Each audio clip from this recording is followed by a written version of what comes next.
Olá, sejam bem-vindos ao PodODEF, um podcast sobre neurociência na criação dos filhos. Eu sou a Bruna Trevisan, psicóloga, mãe do João e da Catarina. Eu sou a Graciele Azevedo, psiquiatra da infância e adolescência e mãe do Heitor. E hoje a gente tem o prazer de receber novamente a professora doutora Camila Leon. E hoje ela vem falar sobre um conhecimento diferente. A gente falou no anterior sobre como os pais ajudam na alfabetização. E hoje a gente vai falar sobre como os pais pensam sobre o sucesso dos filhos, como eles podem contribuir para o sucesso futuro desses filhos. Né? É um título que todo mundo tem muito interesse de saber e muita curiosidade, né? O que é essa fórmula mágica, se existe uma fórmula mágica, para garantir esse sucesso dos filhos no futuro. Bom, não existe essa fórmula mágica, mas existem alguns caminhos que podem facilitar esse processo. E quando a gente pensou nesse tema, muito mediante algumas dúvidas que as famílias têm, muitas vezes, até onde eu posso deixar meu filho fazer sozinho as coisas em casa, né? E as escolas reclamam muito de crianças que não têm autonomia, por exemplo, para amarrar o tênis sozinho, e aí a família opta por um tênis de velcro. E aí esse menino, né, fica sem essa autonomia de conseguir dar o laço. E é uma habilidade motora fina importante para ele poder escrever, para ele poder desenhar, para outras coisas, né? Então, no fundo, o que a gente vai conversar aqui é sobre como que as famílias poderiam facilitar a promoção de autonomia em casa e o quanto que isso pode auxiliar os meninos a ter mais autonomia na escola. E isso tem um nome técnico, né? Que a gente pode fazer uma associação com as tais funções executivas e o quanto elas são preditoras de desfechos de sucesso, não só acadêmico, escolar, mas na vida como um todo. Interessante. E as funções executivas, elas vão estar muito relacionadas a essa questão da autonomia, né? E tem outros fatores também que elas podem estar relacionadas para além da autonomia, que também estão relacionadas ao sucesso? Então, só a autonomia já garante esse sucesso? Ou tem outras questões de funções executivas que vão ajudar nesse desenvolvimento também? Não. São várias habilidades, né? Então, a gente poderia até, de repente, começar definindo o que são essas tais funções executivas, né? Bom, o que a gente sabe é que existem diferentes definições na literatura, mas existe um certo consenso de que elas são um conjunto de habilidades que vão auxiliar as pessoas a se organizar, se planejar, se autorregular para atingir objetivos. Né? E isso vai envolver alguns processos mais básicos, que podem ser estimulados desde a infância, e alguns processos mais complexos, que talvez a gente dependa um pouquinho dessas habilidades mais básicas. E aí é papel dos adultos, então tanto da escola quanto da família, serem promotores dessas funções executivas que podem, então, contribuir para que seus filhos tenham autonomia. Okay. Resiliência tem a ver com funções executivas também? Tem alguns estudos que mostram, né, essa relação das funções executivas com resiliência. Não sabe dizer até melhor do que eu. Não é um conceito que está dentro de funções executivas, né? Mas é associado que eu, às vezes, dependo de funções executivas para que eu seja resiliente. Assim como a regulação emocional também, né? Não é só funcionamento executivo, embora tenha funcionamento executivo quente, né? Que tem mais emocional e etc. Porque eu estou pensando um pouco nisso. O que são essas características que trariam sucesso no futuro para além da autonomia, né? Resiliência seria uma delas. Resiliência, né? Por exemplo, né? Habilidades socioemocionais, que também está relacionada a funções executivas, né? Mas acho que a gente podia começar do básico, que você falou que tem umas mais básicas. Isso. Né? O que são essas mais básicas, assim? Dentro das funções executivas, a gente tem um certo consenso de que existem o controle inibitório, que tem a ver com a nossa capacidade de inibir respostas automáticas, né? Sejam elas comportamentais, cognitivas ou atencionais, que é algo muito difícil, a gente sabe disso. E a gente sabe também, pensando no controle inibitório, o quanto ele sofre também influências culturais, né? A gente sabe que tem culturas que conseguem seguir as regras, não furar a fila, esperar a sua vez, e outras culturas em que isso é mais E que difícil. A flexibilidade cognitiva é muito alta, poderia ser menos alta, né? Então, flexibiliza muito as regras, né? Cria sempre um jeitinho, né? Para lidar com a situação. Que é a nossa, né? Que é a nossa cultura, essa daí. Né? Então, uma dessas habilidades são esse tal controle inibitório, que estaria ligado a, poderíamos dizer que a disciplina, ou seja, ter rotina, ter hábitos, horários, pode ser um facilitador do desenvolvimento desse controle inibitório. Seria um oposto do impulso, né? Que é muito precário nas crianças ainda, o controle inibitório, né? Então, esse comportamento bem impulsivo, de falar o que pensa, na hora que pensa, reagir de qualquer maneira. Imediatistas, né? Tem muito relacionado com... E o quanto é importante as famílias entenderem isso. Porque eu já recebi no consultório, enquanto psicopedagoga clínica, por exemplo, uma mãe de uma menina de 10 anos de idade, que falou: ai, Camila, eu fui num consultório médico e levei a minha filha... E ela não parava, ela levantava, ela sentava, ela falava, E eu, mãe, e você não levou um joguinho para vocês jogarem juntas? Você não levou um livrinho para ela ler? Um caderninho para ela desenhar? Nada? Ela, não. Eu falei, e você? O que você ficou fazendo? Ah, eu fiquei no celular. Restaurante, né? Né? O quanto é importante as famílias entenderem que as crianças não são mini adultos e que não é porque existe a regra que a criança vai conseguir seguir, né? E o quanto que a gente vai ter que pensar em alternativas. E oportunidade de treino, né? Então, por exemplo, essa mãe, ok, até deu uma oportunidade de treino, mas com um modelo muito ruim. Eu lembro muito nitidamente, o João era bem bebezinho, eu fui na pediatra levar ele ali nos primeiros meses, né? Que a gente ia com bastante frequência. E aí, uma vez tinha uma mãe com uma menininha, talvez uns 4 anos a menininha tinha, por ali. E as duas sem nenhum recurso, num ambiente que também não tinha nenhum... Era uma parede branca.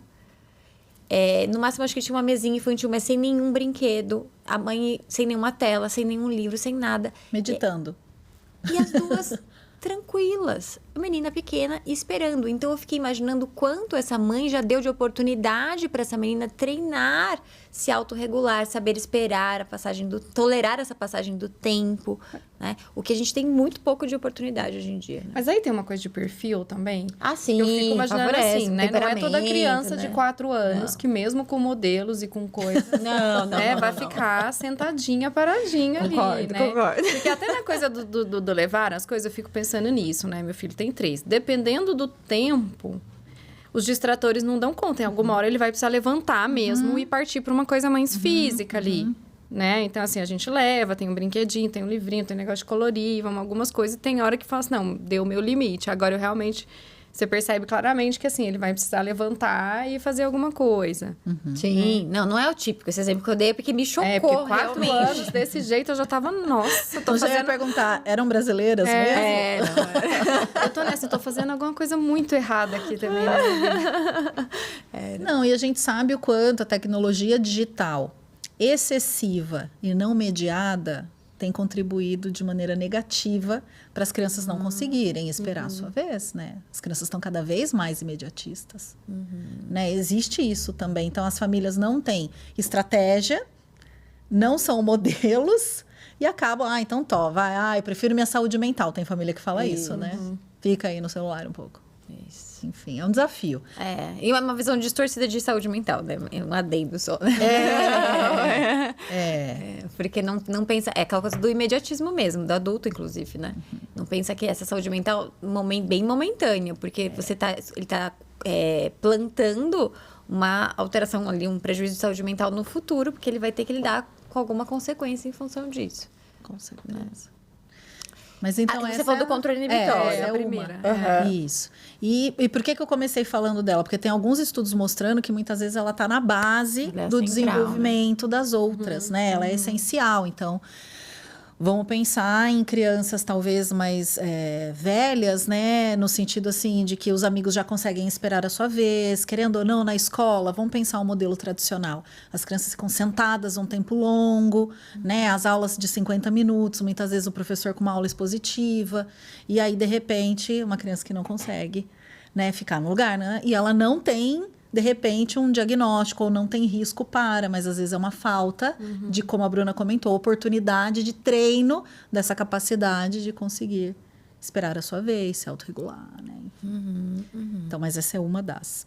Aí nós temos a memória operacional ou memória de trabalho. Aqui no Brasil a gente pode usar essas duas nomenclaturas como sinônimas, que seria, de uma maneira geral, a nossa habilidade de, num curto período de tempo, eu conseguir manipular informações mentalmente, sejam visuais ou auditivas. Exemplo, eu acabei de falar um monte de coisa aqui, vocês devem estar segurando as informações e já pensando que perguntas e relacionando com outras coisas para já engatar e a gente manter um diálogo. Para isso, a gente ativa. Deveria, mas minha memória de trabalho é bem ruim, então... Não é? Considerando os fatores ambientais, é excelente, né, amiga? Mas então seria isso. E aí, pensando nas crianças, essa memória de trabalho, ela é extremamente importante para, por exemplo, ao ouvir uma história, eu conseguir responder coisas sobre aquela história, ou pensando nos meninos mais velhos, produzir um texto, ou fazer cálculos mentais. Aquela coisa do problema de matemática, né? O fulano tem 10 laranjas, levou... Se eu tiver que ficar voltando toda hora no enunciado, não reter um pouquinho ali, a gente não consegue, né? Isso. E reter, e atualizar, e integrar, né? Então, é uma coisa que eu vou ali mexendo com aquelas informações num curto período de tempo. Uma coisa muito típica que os pais observam podem observar a memória de trabalho é no seguir instruções, né? Então, os pais geralmente fazem, pega a mochila, se troca, escova o dente e vai pro carro. Já deu 4 comandos de uma vez só, o filho mal faz metade, né, do primeiro.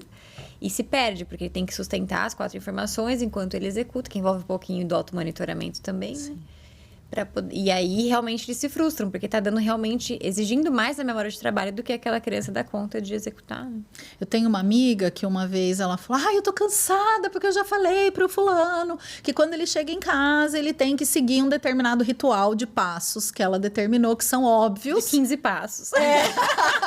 Que ele tinha que fazer, que era tipo, chegar da escola, tirar o uniforme, jogar no lugar correto para lavar, trocar de roupa e sentar pra fazer lição de casa, sei lá, alguma coisa assim. E eu falei, eu tô cansada. Eu falei, amiga, você já pensou em fazer um esquema visual com ele? Para quando ele chegar em casa, ele de repente ir marcando, fez o 1, fez o 2, ao invés de você ficar cansada falando. Então, essa é uma ideia interessante, porque às vezes a gente se esquece que existem outros recursos que poderiam auxiliar e de outras entradas sensoriais, como por exemplo da visão, né?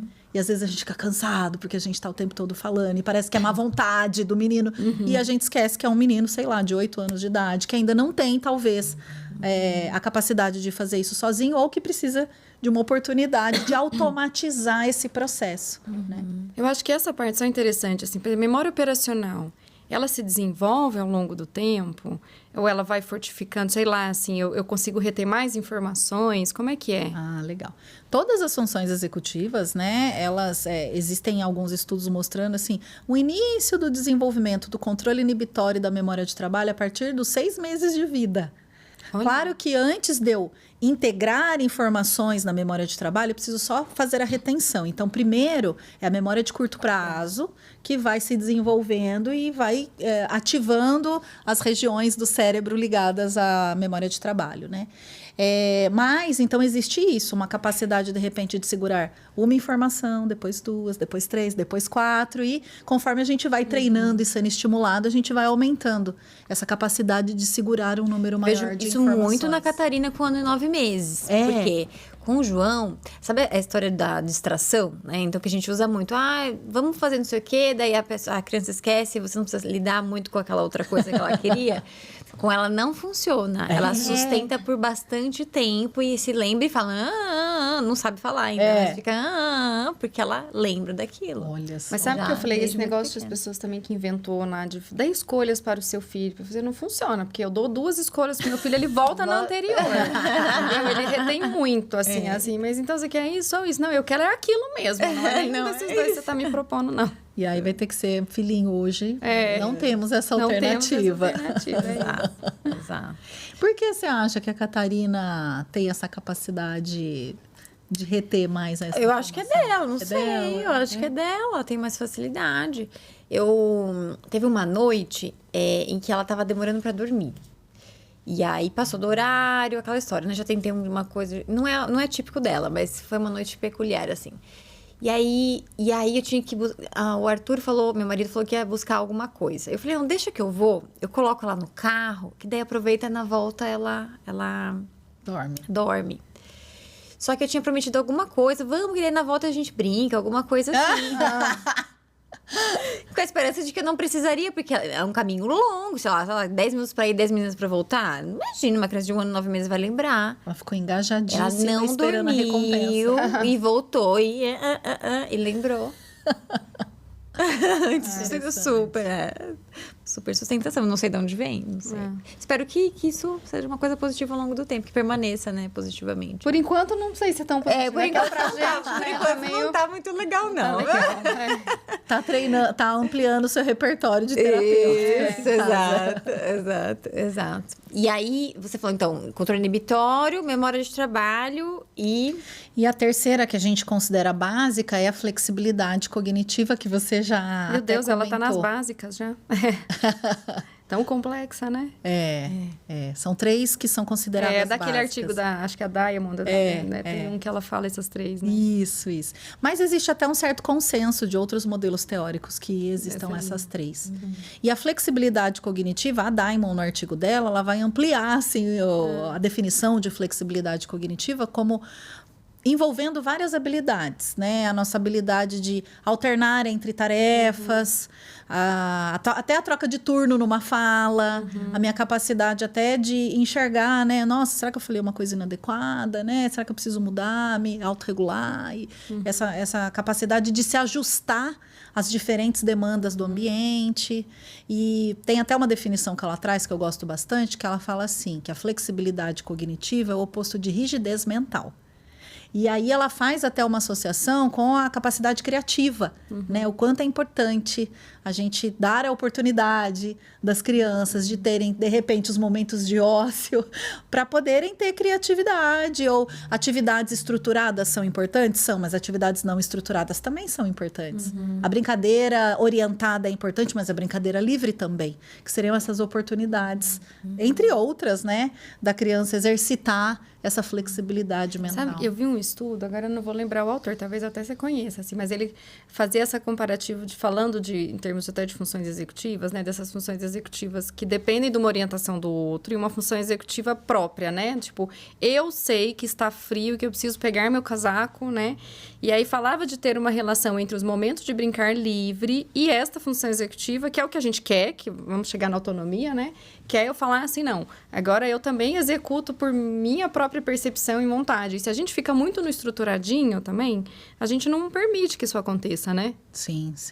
Faz todo sentido. Tentativa e erro, experimentar. Eu tô na dúvida agora, eu tô aqui pensando. Não sei se você vai dar umas dicas de como fazer essas coisas agora, né? Porque eu fiquei pensando, se essas são as básicas, tem as complexas, dá tempo da gente definir tudo e dar umas dicas de também, por exemplo, como é que eu ajudo na memória operacional?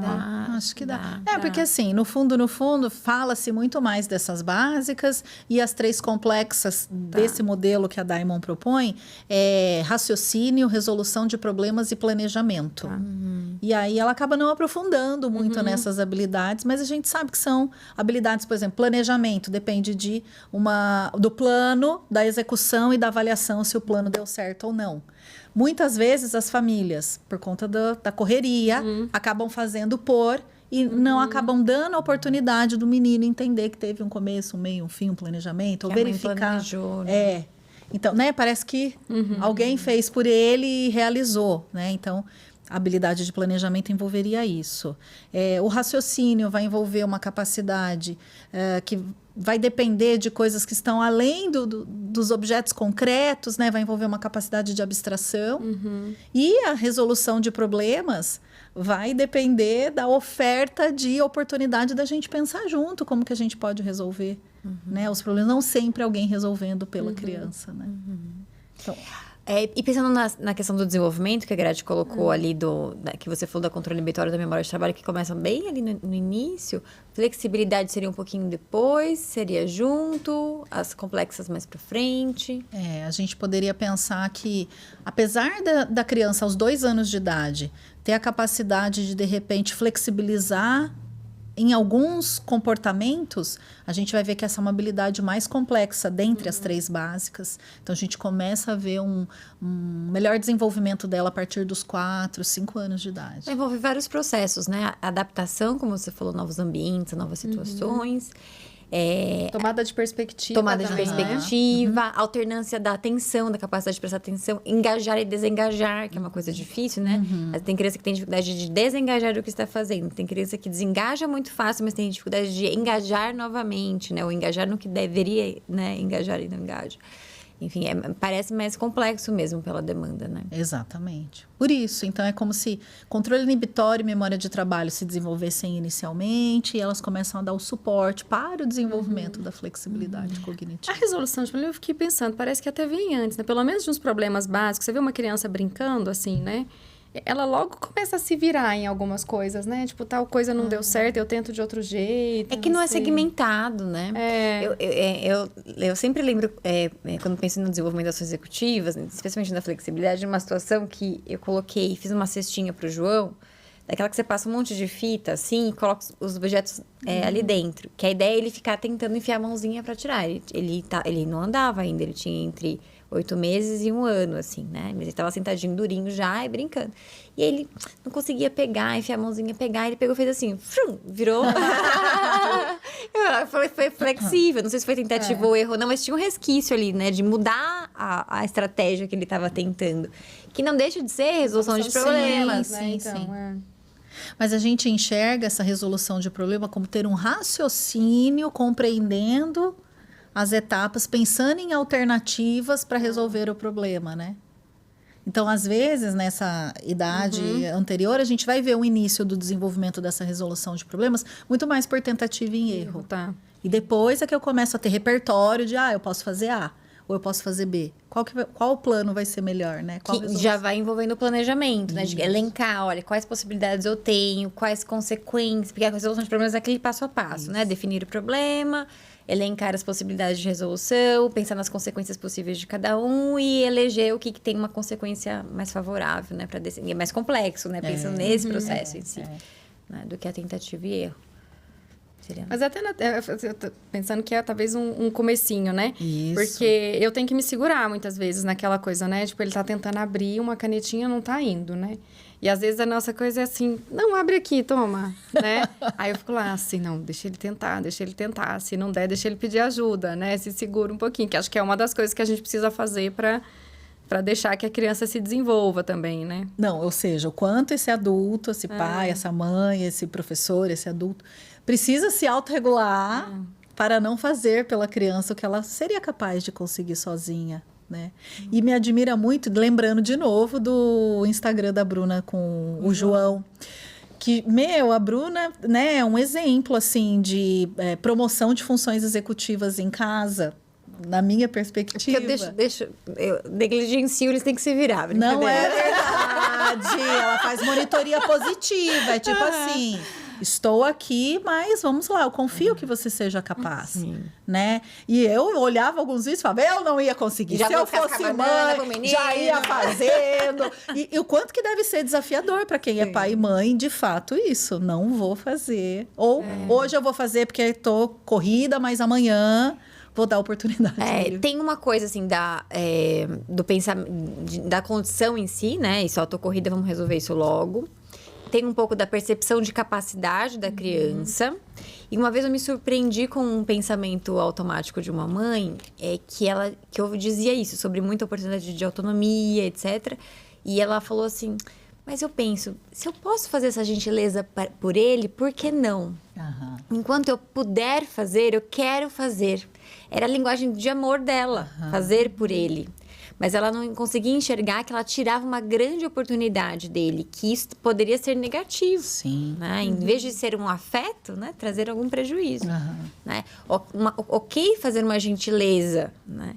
Outra coisa é eu não dar nenhuma oportunidade dele tentar e se arriscar. Ele se sentir, as crianças pequenas, elas têm muito isso, né? De se sentirem especiais, né? Capazes, né? Por poder fazer, úteis, por poder fazer uma coisa que o adulto faz, por participar de alguma coisa que o adulto faz. E o que acaba acontecendo muito é que depois a criança vira um adolescente, e aí os pais passam a esperar que eles tenham a iniciativa naturalmente, sendo que isso não foi estimulado antes, não teve oportunidade. De repente, eu espero que ele faça isso, e é numa idade que ele já não tem mais tanto interesse como a criança tinha. Perfeito. Sabe uma coisa que eu tenho tentado alternar, assim, com o Heitor, né? Por exemplo, ele consegue tirar a roupa sozinho. E muitas vezes ele tira. Mas tem um dia ou outro que ele pede pra eu tirar. Sim. E aí, nesse momento, eu falo assim... claro que eu tiro, eu sei que você sabe, mas eu também adoro cuidar de você, né? Então, eu acho que essa coisa de alternar, o tipo, tá bom, eu dou autonomia... Mas às vezes ele pede, né? Sim. E tudo bem, entendeu? Pode ser querendo mais um carinho, quer ficar mais pertinho. Tá mais cansado. Sim. Quer isso daí, eu falo, tá bom, eu sei que você sabe, mas eu adoro fazer por você também, né? E é esse o caminho, eu acho, desse equilíbrio entre eu sei que ele consegue, mas quando ele me pede, pode ser uma linguagem de amor, né? De afeto, de carinho, e tá tudo bem. E eu brinco, eu vou contar um caso aqui pessoal, né? Que eu tenho um excelente relacionamento com os meus pais.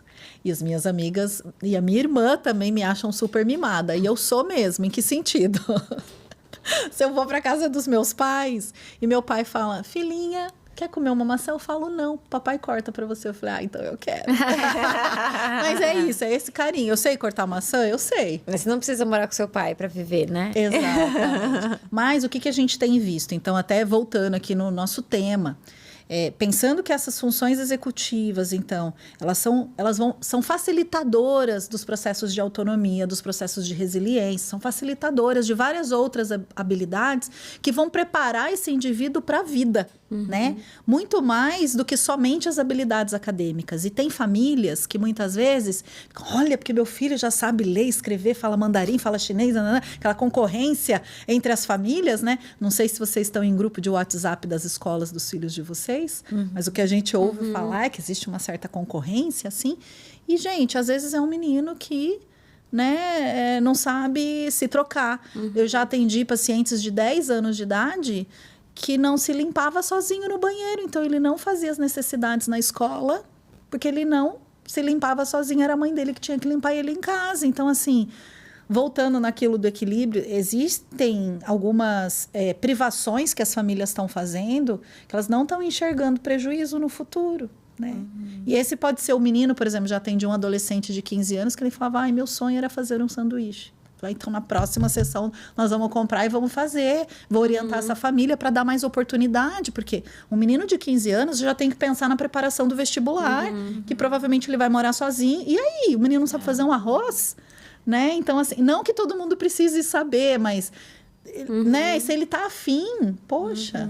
E as famílias tendem que buscam essa história do sucesso, né, no futuro, pensando muito em sucesso profissional, especialmente, ficam encantados com as escolas que propõem currículos muito alternativos, a robótica, não sei o quê, né? Currículos como se esse tipo de currículo fosse o que seria garantir o sucesso no futuro, né? E acabam subvalorizando, na verdade, essas outras estratégias de estimulação, que na verdade são oportunidades, que trazem muito mais desenvolvimento do que esse currículo super alternativo e rebuscado das escolas, né? Com coisas muito inovadoras, assim. Excelente. Eu acho importante contextualizar isso exatamente, que os estudos mostram que... né, funções executivas é um dos melhores preditores, na verdade, desse que a gente vai chamar de sucesso ali, né? Então, acho importante contextualizar isso para as pessoas, né? A gente está discutindo função executiva exatamente por isso. Talvez mais que a inteligência isoladamente ali, a função executiva é um preditor melhor. Isso. Né? E até por isso, alguns estudos de alguns grupos de pesquisa têm proposto currículos escolares, promotores de funções executivas nas escolas. Olha só. Por quê? Muitas vezes as famílias, por diversas questões, não estão conseguindo fazer isso em casa. E aí, meio que, então, vamos aproveitar a escola para também ampliar essa oportunidade de estimulação, não só dessas habilidades cognitivas frias, vamos dizer assim, né? Ou como ler, escrever, calcular, robótica, mandarim, mas também preparar esse indivíduo para a vida, né? Que ele saiba. A própria robótica, ela pode ser uma Pode, oportunidade pode, de trabalhar, desde que pode. você esteja com isso em mente, com essa meta. Não é aprender a montar um robozinho, né? Mas é trabalhar as funções executivas em si, né? Eu acho difícil essa coisa da autonomia que eu tô pensando aqui, né? O Heitor gosta, às vezes, de lavar a louça, né? Então, ele comprei aquela torre, né? Que a gente chama de torre montessoriana, ele subia e gosta de lavar a louça. Mas ele começa com lavar louça e vai lá e coloca essa né? Vira o aguaceiro. E aí vira do tipo, vou tacar muito detergente para fazer espuma, né? E aí eu fico naquela, poxa, sabe, tiro o detergente, deixo ele brincar um pouquinho, né? Que aí eu tento contextualizar que, ó, lavar louça é este processo aqui. Agora você já tá brincando com detergente, mas eu deixo, se pode brincar com detergente, brinque. Ou poderia fazer um combinado, né? Filho, vamos lavar primeiro, depois você brinca. Ou você vai brincar por tanto tempo, depois a gente lava. Podemos tentar. Né? Até para ele entender que tem uma função ali. O que eu tento é diferenciar. Falar assim, olha, você estava lavando louça, agora já começou a brincar. Tudo bem brincar, né? Mas eu vou precisar terminar de lavar a louça. Né? E às vezes eu falo, então agora eu vou lavar. Se você quer brincar, eu vou lavar a louça, né? E você tá tocando nesse assunto e eu tô aqui lembrando que a gente já sabia disso, as nossas mães já sabiam disso e hoje em dia os estudos da neurociência vêm a comprovar o quanto as atividades do lar precisavam ser resgatadas pelas famílias e elas são promotoras de funções executivas e você tocou num exemplo que é lavar a louça, né? Eu fico falando muito antigamente, mas é que assim, a sociedade foi mudando, a nossa cultura foi mudando e se couber na agenda das famílias, acho que vale a pena resgatar algumas práticas do tipo arrumar a cama, tirar o lixo, divisão de tarefas em casa, lavar a louça, ou não precisa ser tudo, né? Inclusive porque tem sempre alguém que faça por nós em casa, mas algum senso de responsabilidade, compromisso e noção de começo, meio e fim de algumas tarefas, para eles se envolverem ali na cultura do lar e isso era o que a gente tinha de promoção natural das funções executivas em casa antigamente e que hoje em dia isso está se perdendo. Sim. Perfeito. Então, uma das formas da gente pensar, poxa, como que a família pode pensar em estimular funções executivas? Vou comprar o livro do Piafex e vou trabalhar em casa? Não. Só o fato da gente começar a pensar junto nos combinados da casa, nas consequências, quando o combinado não for ser cumprido. De repente, algumas tarefas que caibam ali na rotina da família. Ter rotina de horário, né? O horário de dormir durante a semana não deveria ser negociável, o horário do banho, né? É um desafio para a criança, mas até voltando no conceito das funções executivas. A Diamond vai falar o seguinte, que as funções executivas, elas são necessárias quando não é recomendável ou suficiente agir de forma automática. Então, vamos pensar na rotina da família. É aquele desafio para conseguir implementar uma rotina. Mas na hora que implementa, parece que tudo fica mais fácil. No sentido até da vida do pai e da mãe, que você consegue se organizar para ter seu horário, para você fazer suas coisinhas. Mas olha que louco. Então, na hora que eu implemento, praticamente deixei de usar a função executiva. Para aquilo. E aí eu posso liberar as funções executivas para outras tarefas. Então, nossa, ele antes não conseguia dormir no horário, agora ele consegue. Então, o desafio vai ser ele dormir sozinho. Né? Agora, e aí a gente pode... Tem um limite, né? As executivas, elas, né? Que a gente precisa liberar, né? Deixar automatizar muitos processos para poder recrutar essas habilidades para coisas novas, mais complexas. Exatamente. Entendeu? Perfeito. Então, é benéfico. Então, assim, quando a gente fala da rotina, né? No meu caso, que eu trabalho muito com professores, a importância do professor ter rotina estruturada até o ensino médio. Não é só na educação infantil. E em casa, a gente também, né? A gente faz muita orientação, né? De pais. Muitas vezes, eu que sou psicopedagoga, os pacientes vêm por dificuldades de aprendizagem. Mas 100% das famílias, a primeira coisa que a gente faz é orientação de rotina. Porque muitas vezes não tem o horário do estudo em casa. Outra coisa também, só muito rapidamente, que acontece, pensando nas funções executivas e no quanto as famílias, parece que o menino foi para o Fundamental 2, não preciso mais acompanhar, fazer tarefa em casa. Não preciso mais dar suporte em casa, e não é bem assim, né? Pensando que as funções executivas dependem da maturação do córtex pré-frontal, e isso vai demorar pelo menos 21 anos para acontecer, dar esse apoio, esse suporte, ou ter uma estrutura, um direcionamento em casa, por exemplo, para fazer tarefa, para fazer trabalho, É extremamente Deixa eu tirar uma importante. dúvida. Eu tenho 2 amigas. Uma que sempre fez tarefa com as filhas e a outra que fala, nossa, eu nunca fiz tarefa com os meus filhos. E essa que nunca fez, pensa uma coisa assim, parece que eles têm mais autonomia, porque essa que sempre fez, fala assim, mas agora elas não querem estudar sozinha, entendeu? Tem que ser comigo, ficar dependente, assim. Tem um meio termo, tipo, fazer tarefa junto, né? Eu vou chegar, eu já começo de cara, eu deixo começar, e aí... Grati, acho que a gente tem que pensar no exemplo da Bruna, assim, de uma monitoria positiva, ou seja, primeiro, será que em casa tem o horário da tarefa? Era importante ter um horário para fazer a tarefa, não é quando dá. Em segundo lugar, a tarefa, eu posso chegar, filhão, e aí, tem tarefa hoje? Você já sabe o que tem que fazer?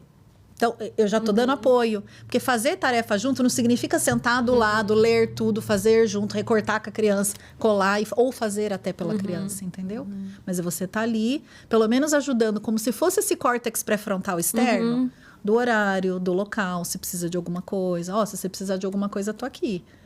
Também para contextualizar para as pessoas, né, que pode ter muita gente que não é da área, que o córtex pré-frontal é uma região que é importante para toda essa função executiva, né? Para tudo isso que a gente está falando aqui, é uma região que demora a amadurecer também, né? Então, até aí os 20 e poucos anos, talvez para ele estar mais, né, maturação mais completa, assim, né? Essa questão da tarefa de casa, a gente estava até discutindo esses dias.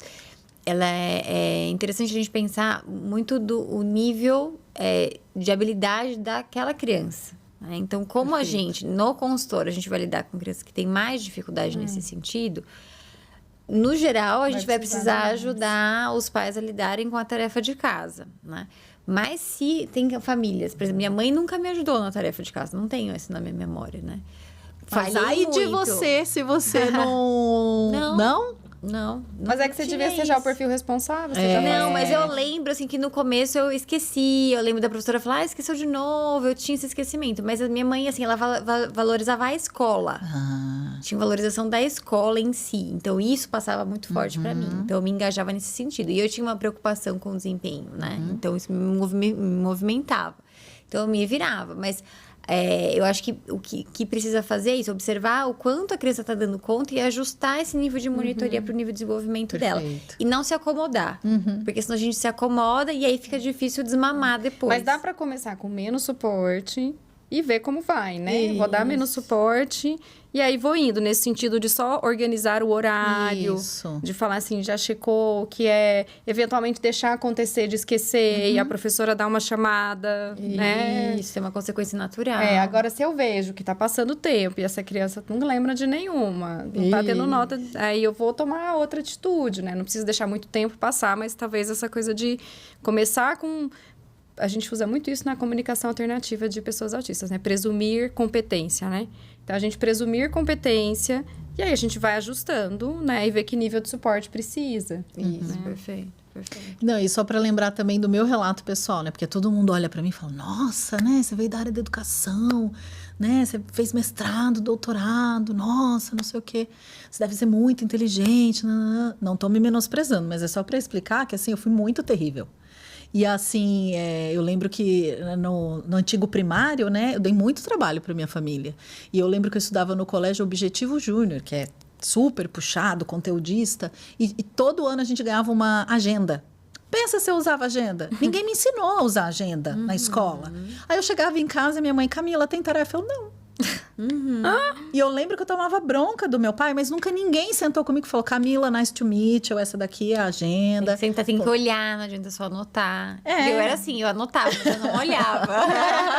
Então, mas eu nem anotava, entendeu? Assim, olha como falta, então, para esse adulto uma noção de que o óbvio não é óbvio e precisa ser Gente, pra você ver que ensinado. Eu era aquela que já adiantava, no meio do intervalo eu tava querendo fazer a lição. Então, eu chegava e tava lá.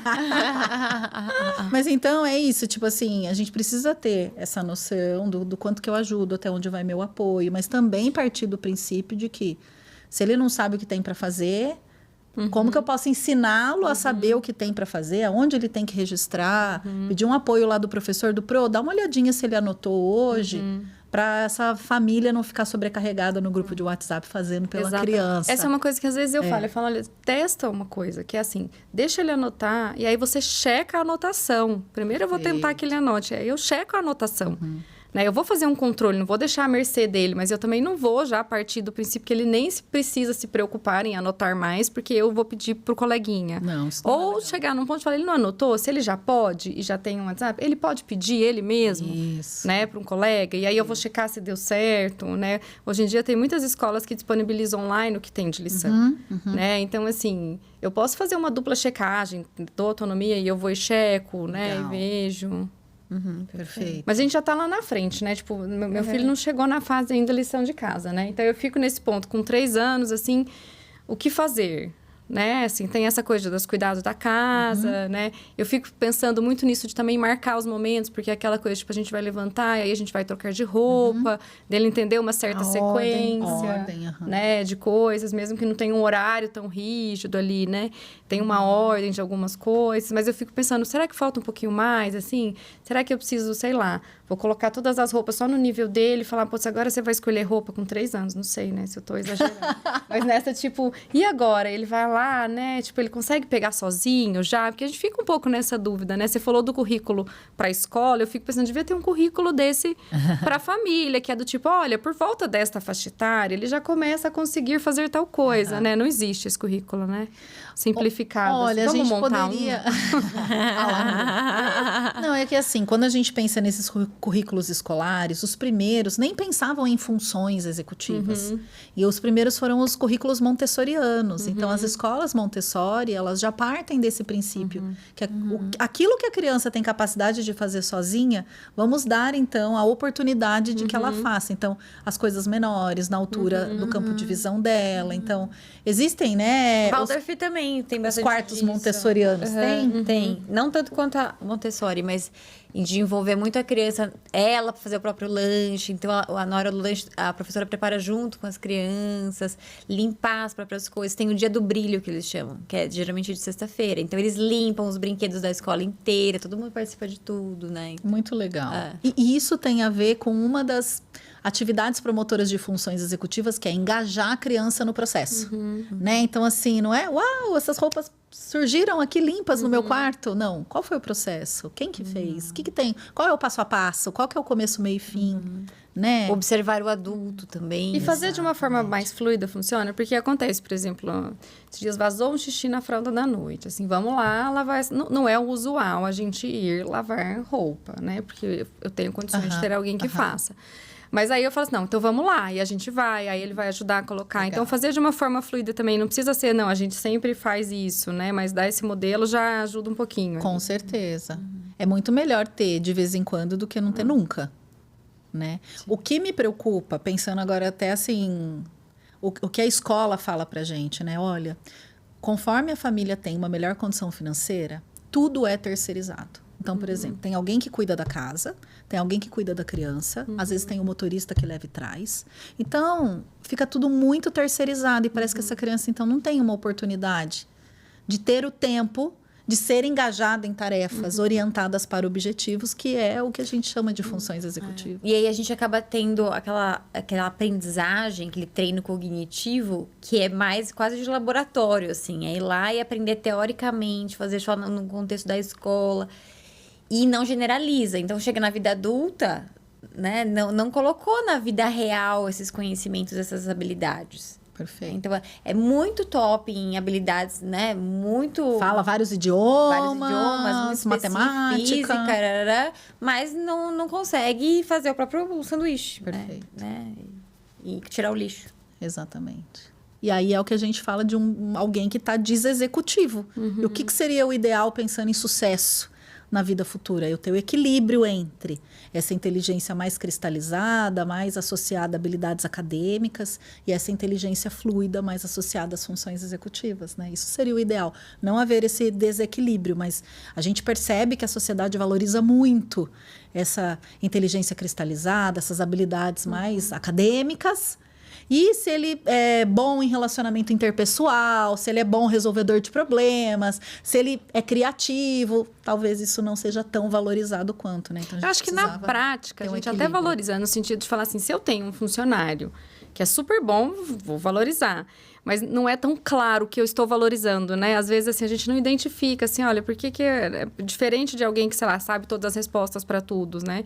Mas, às vezes, a gente entende que aquela pessoa é um funcionário essencial ali, tem alguma coisa, a gente cobra a função executiva, a gente nem sabe o que está cobrando, ou o que está pensando, ou o que está exigindo, né?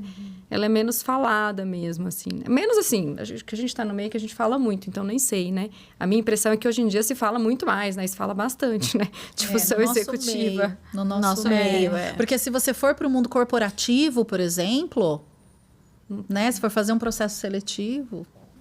São outros conhecimentos, liderança, né?